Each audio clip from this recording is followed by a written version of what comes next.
This segment sponsored by Alzheimer's Association. So November is Alzheimer's Awareness Month, and all month long we're going to be educating you about signs and symptoms of this disease and how to cope with it, whether it's you or a loved one. Today we're chatting with the reigning Mrs. Maryland America and her family who has been personally affected by this disease. Welcome, guys. Welcome. Thank you so much for being with us. Very important to have this conversation. Absolutely. So tell us about some of the first signs and symptoms that you noticed. It's been several years, but the first things that I noticed were some slurring of some words, stopping in mid-sentence, kind of forgetting his train of thought. But I chalked that off. I didn't really notice or think that there was anything really wrong. So that went on for a couple years before we actually decided to go see a PCP, his PCP. And at that point, he did some primary blood work and some other tests and came back and said he's fine. Wow.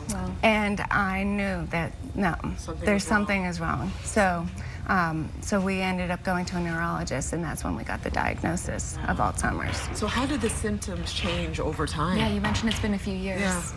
Well, the symptoms, like I said, to start with, were just some speech.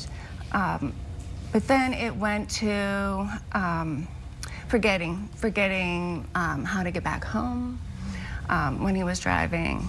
That most recently was this year, and just a lot of not the same person that he was before.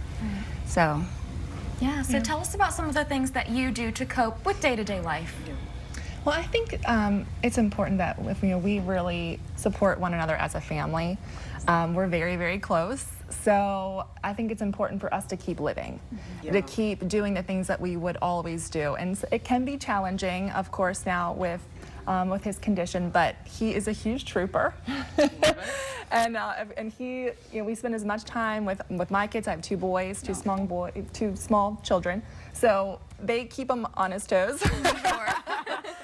And I think that's what we really try to do now, is just to keep holding on to all those moments that we still have. I love it. I love the positivity. Yes. What is something that you wish you guys knew at the beginning that you guys know now about the disease? Well, I think it was just not knowing those early signs and symptoms that we are aware of now. My dad is the first case scenario of our family of early onset Alzheimer's, so we were very much uneducated about the disease. And it did. Those symptoms went on probably for years without us really even recognizing them or knowing them. And I think knowing that now, I think, is why it's so important that we help educate and raise awareness and funds, so that way one day we'll all be celebrating a cure. Absolutely. So you are the reigning Mrs. Maryland America, and your platform is Alzheimer's Awareness, and you work with the Alzheimer's organization. Tell us about your work with them. Yeah, it's been amazing working with them this year. Of course, as soon as I had grabbed the title, and I was super excited, I had called and said, okay, I want to do whatever I can to help promote, help raise that awareness. I worked specifically promoting the Walk to End Alzheimer's in Anne Arundel County and Baltimore. So I had a great opportunity to speak at both of those events, sharing our family's story, and just gathering people around, so that way more awareness means more hope. Absolutely. Thank you so much. Thank you so much. We wish you all the best in the future. If you want more information, you can check out alz.org. There's also a 24-hour hotline if you have any questions. Thank you. Yeah. Thanks. Thank you. We'll be right back with our Motivational Minute. Stay with us, guys.